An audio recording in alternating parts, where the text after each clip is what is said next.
No? Diyan dumadaan ang kabayo sa Dito. lugar na yan, para siyang tunnel. Paano pala po nag-harvest ng ganito kapag nag-harvest, paano po pala?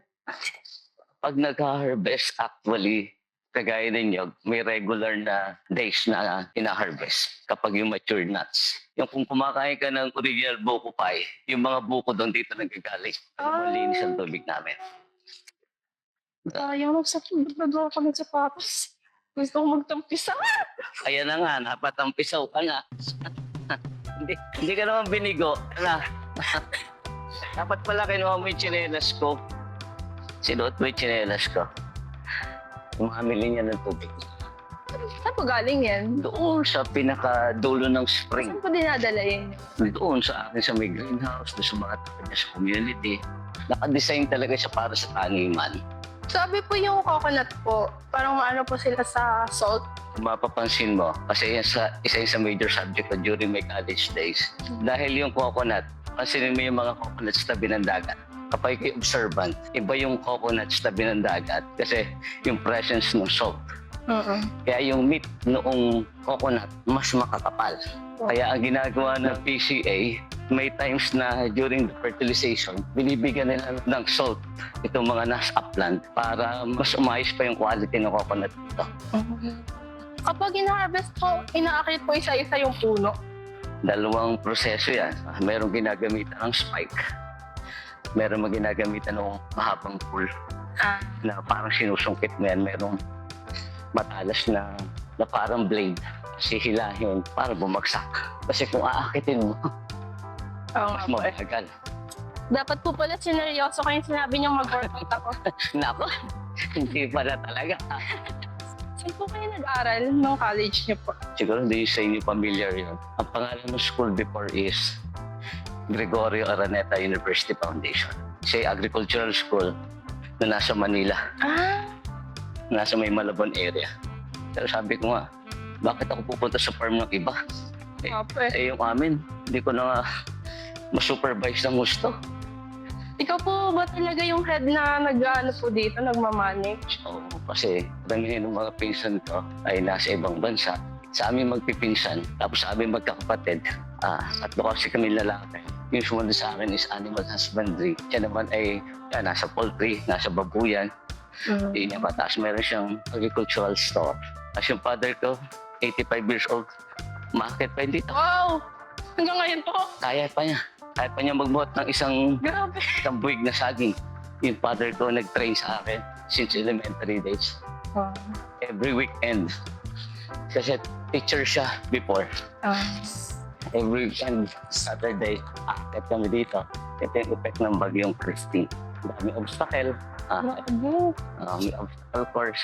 Hindi ka lang nag-hike. Ay dito medyo madulas to. Ginahalayan kita. Okay. Feel free na kumain. Kain ka muna. Vitamin C. Kain kayo. Eat all you can. Wow! Siya yung singcom variety. Dalawa. Ba't naman dadalawa? Mag-uwi lang po ako for remembrance. Ay, mamaya. Nababasa na siya actually. Na-harvest na siya. Halos yan, nakabend na ang, halos sumayad sa lupa ang bunga niyan. Pero usually, talaga. Dito ako. Kapag may mga kailangan ng gawin sa Santo Tomas, doon ako, unahin ko muna yung report. Kaya kahapon, galing ako sa may meeting. Then, umaga-umaga, sa farm doon sa Santo Tomas, kumikot. Tapos meeting. Then, after lunch, trabaho ulit. Ako'y gabi na ako umuwi, actually. Sir, ilan po yung farm worker niyo? Gano'n kalaki po? Dito sa farm, dito ay may panahon na kumukuha kami ng mga seasonal worker. Kasi may panahon, kasi trabaho naman sa farm, hindi naman everyday. Depende na lang kung ikaw ay nasa vegetable production. Pero kung nasa mga perennial crops ka, hindi mo kailangan ng sobrang daming tao. Yung regular is 2 to 3. Oo. Kaya nga lang, yung tao ngayon, naka-pull out yun. Ito na lang yung isa. Naka-pull out din ako sa Santo Tomas kasi nakapokus kami ngayon doon sa taniman ng gulay. Yung nakapuno po ba yung immature part ng coconut, ganun? Hindi, siya yung abnormal. Abnormal. Abnormal nut kung tawagin siya. Ito na yung kwan. Ito yung nakapahinga ngayon itong property. Kasi nga, yung lupa ay kailangan pinagpapahinga rin. Kaya ginagawa ko siyang kwan. Pinagtatalian muna ng aking mga kabayo. Pero papahinga yan after ng pahinga. Tignan mo, epekto ng bagyo. Buka muna dyan, mga pusa ako, dala ko yung cat food nila. Sige po. Ubo na kayo dyan, ha? Puro gamit ko, mga biofertilizer. Organic fertilizer yun. Kaya paano hindi ka pupunta dito, may nag-aabang sa Kaya nga po eh. mga may buhay. Diba? Kawawa na iiwanan mo lang sila.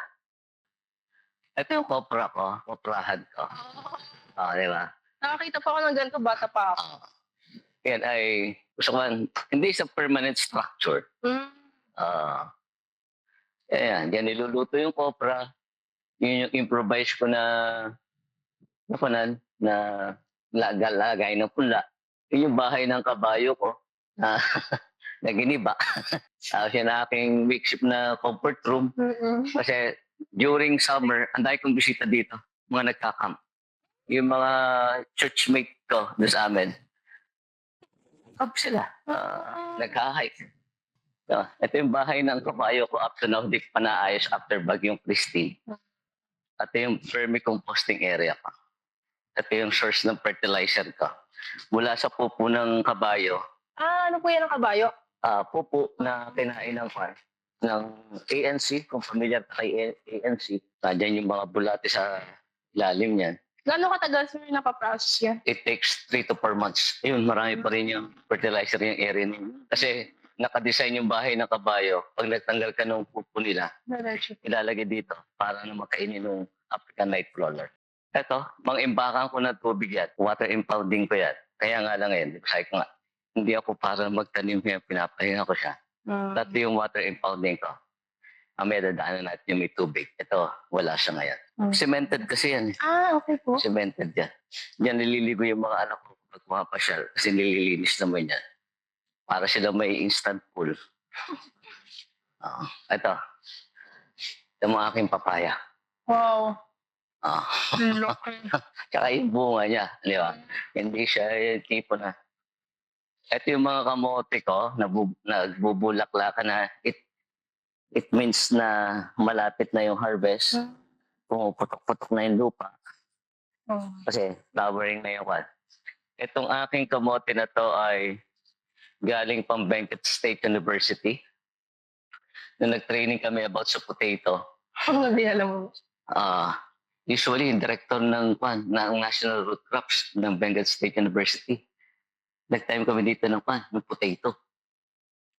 Yung potato talaga, ha? Yung puti nating patatas kasi nag-training kami sa Benguet State University through Agribusiness Hub pa rin ng DOSTP card. Ginagawa ko yung kamote. Before siya i-harvest, tatanim mo ng kamote yung gilid. Para pag hinarvest mo si luya, hindi na lang luya ang i-harvest mo. May kamote ka pa. Na nag-cover crop ka na, doble pa yung pakinabang. Alam mo, sinasabi ko nga, kahit sa mga farmers na kasama ko. Ano ba yung meron ka na hindi nabebenta at hindi nabibili? Di ba? Wala namang hindi eh. Yung sasabihin, problema yung market. Po. Sabi ko, never naging problema market. Ang wala ka yung ima-market. Di ba? Talbos ng kamote. Dali mo sa harap ng bahay mo, tarangkahan mo, may bypasser. May kamote. Pabili ako. Ano mang meron? Kaya sabi ko, magbutihin natin yung pagtatanim dahil ang market is araw-araw kumakain ng tao. Sa pag-distribute kasi, sir. Merong problema sa sistema ng marketing. Pero yung market, meron. Kasi ang market mo ay tao. Di ba? Tao na everyday ay kumakain. Kaya ang problema natin, paano mo i-execute yung market na yung hinarvest mo ay madadala doon sa mga tao. Doon nagkakameron ng malaking problema. Po. Pero marketing itself, ang lawak kasi, di ba? Pero yung para magtanim ka, sabihin mo lang market, mali. Merong market, hindi ka lang nailili o hindi nagagawa ng, sabi ko nga, ayoko sabihin ng gobyerno. Kasi, pero sabi ko nga, alam mo, ako, may edad na ako, I'm 52 years old. After ng graduation ko, before pa ako mag-graduate, elementary days na sa farm na ako. Kaya, saksi ako doon sa mga nagiging takbo. Para ano nangyayari siya. Sabi ko nga, una wag mo iasa sa gobyerno. Mali na iasa mo sa gobyerno. Kasi pag sinabi, hindi ako tinutulungan ng gobyerno, hindi. Wag mo iasa sa gobyerno dahil ang buhay mo hindi nakaangkla sa gobyerno. Yung nakausap po namin sa Blues Calabarzon, Ang regional manager ay kumpare ko. si Sir Concebidio po. Concebido. Oh. Si June. Si June Concebido. Oo. Sabi niya, sir, yung problem daw, kasi meron naman po parang action na ginagawa yung government. Mm. Pero yung pag-disseminate daw po ng information sa farmers. Mabagal. I would say it's mabagal. Maganda yung programa ng trust fund. Mm-hmm. Di ba? Para yung Coco Levy Fund. At ang buhay niya ay 50 years. Para yung pondo na meron ay may disseminate. Paggamit. Para sa akin, maganda yung programa. Sino bang hindi? Maganda yung programa. Kailangan mo mag-rehab ng taniman na nyo. Yung kung grupo nyo, pwede kayo mag-set up ng nursery. Di ba? Tapos yung nursery na yun, i-distribute sa mga coconut farmers, yung mga pananim. Ang beneficiary pa rin ng coconut farmers. The trust fund itself, sa dami ng programa, pamimili ka. Merong tatanim ka ng kape under the coconut trees. Merong livestock. Ang dami talaga. Actually, mamimili ka. Mamimili yung group of farmers. Pero, una nga, kailangan registered ka as coconut farmers. Eh marami sa ngayon ay hindi pa rin naka-registered doon sa kanilang pan. Oh. Kaya nga sa akin, dahil ang laki ng pondo, tapos iilan yung tao nila. Iilan yung manpower ng PCA. Paano mo nga gagawin na i-disseminate lahat? Eh yung buti sana, baba, pagdating sa education. Kasi lagi sabi ko, napaka-critical ng education. Dapat ine-educate mo talaga yung pan. Una yun, the farmers itself. Eh kapag kahit pa may programa, sabihin na, hindi ko alam yan. Di ba? Usually, hindi ko alam kasi nga, hindi nakakarating. Di ba? Hindi nakakarating. Pero kung nagagawa ng gobyerno o ng PCH itself, mga kaibigan ko yan, mga kumpare ko yan, hindi kami magkaiba niyan. Iisang school ang mga pinanggalingan namin yan. Kaya nga sabi, pero sila yung nasa government side, di ba? Siyempre, yung anong gobyerno gusto nilang, kasi pera talaga yan dapat. I-disperse mo na yan. Basta yung grupo ay may kakayanan para i-manage. Nag-undergo sila ng series of trainings o kung ano-ano pa man. Pero sa trust fund itself, naniniwala ako, malaki ang tulong pero kailangan mas ibayuhin pa nila yung pamamataan para disseminate yung programa ng trust fund. Kahit tinan mo to, isipin kung gaano katanda na ng dalanghitan at tanda na ng pulo na yan. Matanda pa to sa inyo. Oo, sige. Ganyan na po talaga taas yung... Ay hindi. Alam mo, nagkasakit pa nga ito. Pinutol ko yan. Itong main track. Kasi may tumubo dyan na yung pumapatay sa sanga. Yung dapo kung tawag. Ayun na yung buko juice. Grabe, bumibili po kami niyan dun sa amin. 10 piso po yung maliit na baso, tapos lasang tubig. Eh, hindi naman puro yun. Hindi naman puro buko yun. Magdinis na patreha. Baka mabuhusan ka. Yung lamig, parang galing sa rep.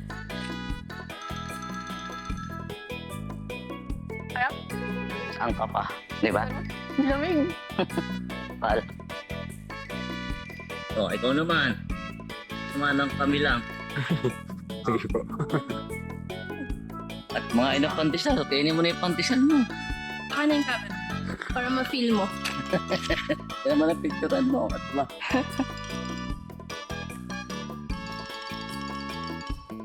Real buko. Pangarap mo after graduation, saka mag-work. Government, private. Hindi ko pa po naisip. Naisip mo ng work mo. Alam ko po. Gusto ko lang po. Ganun. Pero hindi ko po naisip yung after. Di ba? Pati kutsara. Kaya nga si buko is the tree of life. Kaya mong mag-survive dahil sa isang puno na nyug. Bagamat dito sa amin ha, dito sa Bagong Sila actually, ginawa na namin sa LGU with Ma'am Che na Sir Fidel. Na sir, buuin natin yung kwan. Sinabi ko kasi na gawin natin yung kwan. Merong sector ng root crops, merong sector ng coffee and cacao, merong sa coconut, merong sa banana. At sa pangkalahatan, dito sa Bagong Silang, ako yung pangulo ng lahat ng samahan dito sa amin sa Lusbayan sa Bagong Silang. Isa yung pangarap ko, maging kooperatiba yung dito sa amin kasi kita ko yung lakas ng kooperatiba. Kaya nga lang, it takes napakaraming bagay para maging isang kooperatiba. Ang dami kailangan trabahuhin. Manpower pa rin. Siyempre, source pa rin ng fund. Hindi naman tatakbo yung, yung isang asosasyon o kooperatiba ng walang panggagalingang fund. Napakaganda na mabil yung mga farmers yung programa ng Coconut Levy and Trust Fund. Ano sir, parang meron na po ba kayong na-attendan na trainings na under po ng program na yon? Nag-attend na kami doon sa PCA about sa trust fund, about sa project na gusto namin i-avail. White Copra facility. Nagkaroon na kami doon. Na-validate na kami ni Filmec. Kaya nga sabi siya, nasa pipeline kami. Kaya nga pinagsasubmit kami ng lahat ng mga necessary documents para ma-avail namin yung project. Kaya During that mga ganun series, may mga series of training siya. Kasi hindi ka mabibigyan ng nung wala kang training eh. Kaya ako niya, ongoing, yung mga validation, yung training kasi mangyayari depende doon sa kailangan yung project.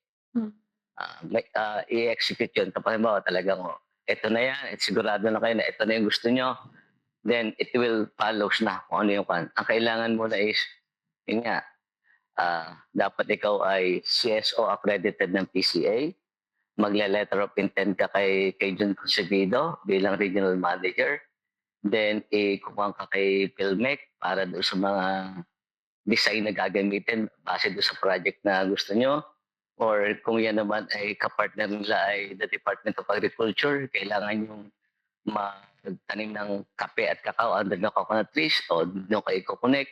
O kung ikaw naman ay kailangan yung mag-alaga ng mga dairy, i-connect naman kayo sa National Dairy. Kasi yung programa ng Trust Fund, ang daming connected na government agency yan eh. CDA, Cooperative Development Authority. Kapartner nila yan. Kaya nga sabi ko, ang daming kapartner. Di ba? Sa totoo lang, ang dami nila pag pinakita. Pero kita mo sino yung gumagalaw doon sa lahat ng yan. Sino yung mga taong kikilos para talaga naabutin talaga itong mga tao na ito. Yeah, yun lang sa akin. Sayang. Nangihinayang. Bagamat napakahaba. Tandaan natin, yung panahon ay tumatakbo. Hindi mo napipigilan niya. Di ba? Baka pagsabihin, at ilang taon na yan, ha? Ilang taon na yan? Ilang taon na yan. Pero kung makikita mo yung progress, ang bagal.